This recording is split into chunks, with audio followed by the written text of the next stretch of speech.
Sir একজনকে দেখলাম ওই পুলিশ ধর্মঘট থানার পুলিশ এসে একজনকে আটক করে নিয়ে গেল, কি হয়েছিল ঘটনাটি? অ্যাকচুয়ালি আমি সকালবার শুনলাম যে আমাদের অফিসের নাইট গার্ড উনি এসে যে দুটার সময় একজন চোর আছে, উনি বই আমাদের যে বইয়ের গোডাউন আছে এখান থেকে বইটা নিয়ে যাওয়ার সময় উনি ধরছে, তারপরে ওনারা আটকে রাখছে।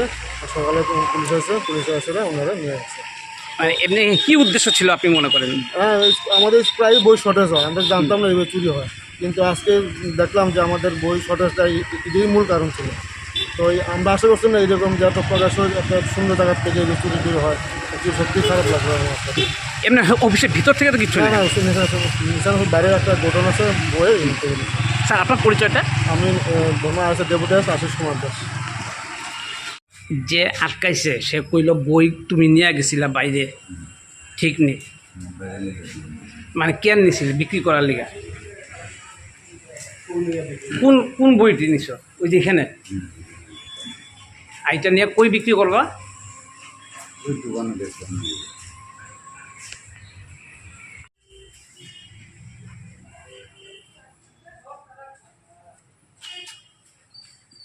ওখান থেকে